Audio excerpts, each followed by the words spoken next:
मैं आपसे अपील करने आया हूं कि मुत्तहिदा अपने वोट का इस्तेमाल करिए। हर बार आकर कहेंगे ये जीतेगा वो हारेगा। अरे कि हम ठेका लेकर बैठे हैं किसी की जीत और हार का? आपने नहीं देखा कि कैसे यहां पर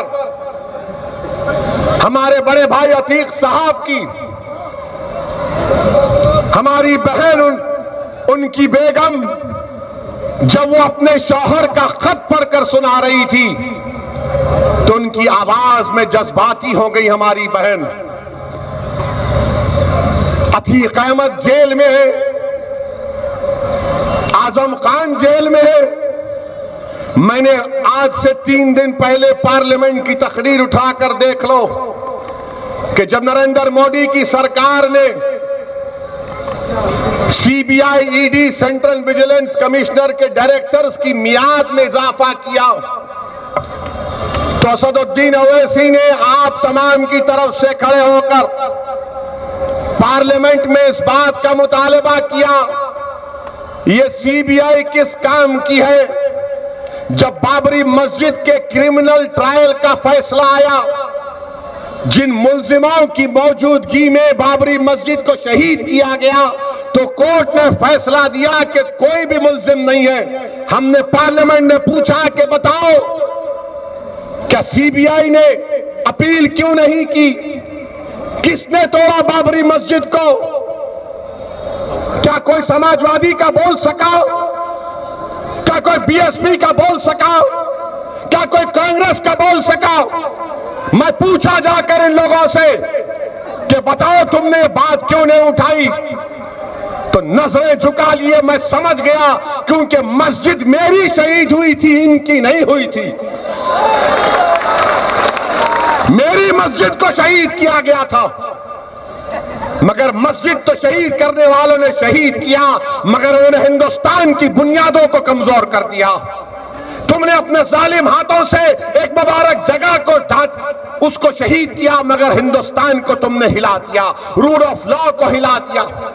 सुप्रीम कोर्ट ने अंग्रेजी में कहा था अपने जजमेंट में, demolition of Babri Masjid is an egregious act of criminal act कहा था। आप कोई नहीं बोलते।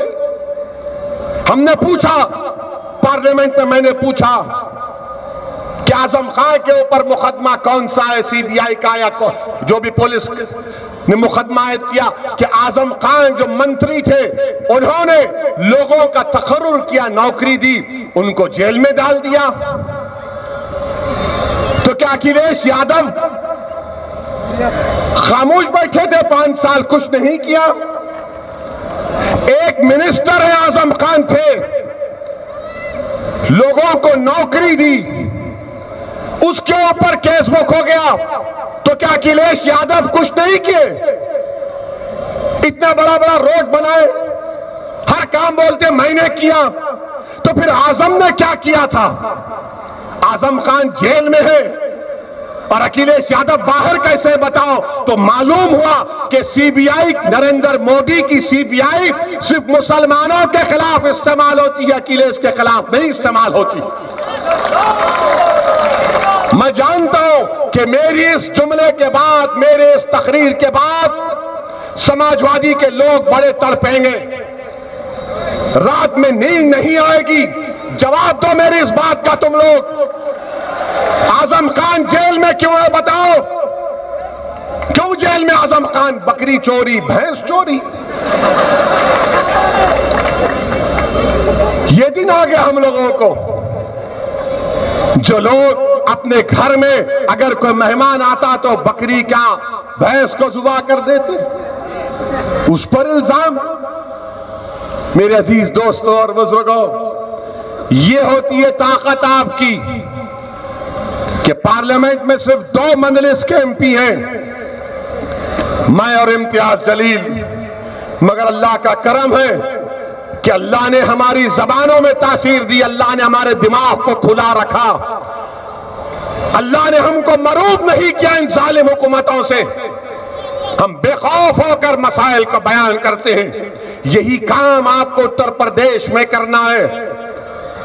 मुख्यमंत्री कौन बनेगा उसकी फिक्र नहीं है। मैं ये चाहता हूं कि मुसलमान का लीडर कौन बनेगा, हम बनाएंगे मुसलमानों का लीडर इंशाअल्लाह। जब हर समाज का लीडर है तो मुस्लिम समाज का लीडर क्यों नहीं होगा? हर समाज का नेता है, क्यों नहीं होगा? आसिम वक़ार ने कहा कि डिप्टी चीफ मिनिस्टर, बोलो अखिलेश तुम मुसलमान को डिप्टी चीफ मिनिस्टर बनाओगे डिप्टी चीफ मिनिस्टर? अगर तुमको सत्ता मिलती है तो क्या तुम डिप्टी सीएम बनाओगे? नहीं बनाओगे। किसको बनाएंगे? जाट को बनाएंगे। किसको बनाएंगे? जाट को बनाएंगे। ये तय हो गया। मगर मुसलमान 19% में उससे कहेंगे कि तुम अभी रुक जाओ, बीजेपी को हराना है। अरे क्या बीजेपी को हम नहीं हरा सकते? क्या सीसामाओ से मजलिस का उम्मीदवार क्यों नहीं कामयाब हो सकता इंशाअल्लाह ताला? क्या हम बीजेपी को नहीं रोक सकते? CAA का कानून अगर आज भारत में रुका हुआ है, अमित शाह और मोदी परेशान है CAA कानून पर, तो भारत के मुसलमानों के एहतजाज की वजह से डरे हुए हैं। ये इन सियासी पार्टियों ने क्या किया? समाजवादी ने, कांग्रेस ने, हमने अपना खून बहाया। अलीगढ़ मुस्लिम यूनिवर्सिटी में बच्चे का हाथ कट गया, जामे मिलिया में बच्चे की आंख चले गई, लाठियां बरसाना पड़ा, दिल्ली के फसादात में हमारे घरों को जला दिया गया, 19 मसाजिद को नुकसान या जला दिया गया। अरे तुम्हारा क्या नुकसान हुआ? हमने एहतजाज किया, जमहूरी तरीके से एहतजाज किया तो मोदी और अमित शाह डर गए। जब तुम डर को निकालोगे अपने दिलों से उत्तर प्रदेश के मुसलमानों, तुम्हारी क़यादत उसी दिन बन जाएगी। तुम जंग से पहले उत्तर प्रदेश के मुसलमानों, मैं तुमसे कह रहा हूं, भीख मांग रहा हूं, तुम जंग से पहले नतीजे की फिक्र मत करो। 60-65 साल हो चुके हैं, तुमने क्या हासिल किया बताओ? 19% की आबादी, 28% उत्तर प्रदेश की जेलों में मुसलमान हैं। अतीक अहमद के भी औलाद है, बड़ा बेटा गैब है। एक बहन हमारी तकलीफ से अपने शौहर की खत को पढ़ रही है। गुजरात की जेल में अतीक अहमद को रख दिया गया। हम अहमदाबाद गया, मैं मिलना चाहता था अतीक साहब से, तो गुजरात की सरकार ने, बीजेपी ने कहा कि ओवैसी नहीं मिल सकते। मेरे अजीज दोस्तों और बुजुर्गों, इस नाइंसाफी को खत्म करना है।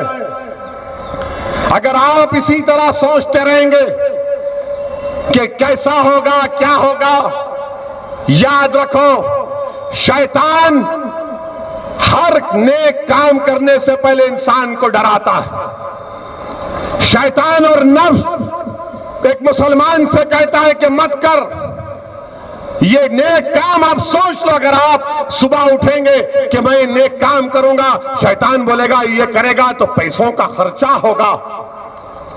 तुम नेक काम करोगे तो नफ्स बोलेगा अरे बाद में किया जा सकता है। मेरे अजीज दोस्तों और बुजुर्गों, उत्तर प्रदेश के खास तौर से गयूर मुस्लिम नौजवानों, ये लड़ाई तुम्हारी लड़ाई है।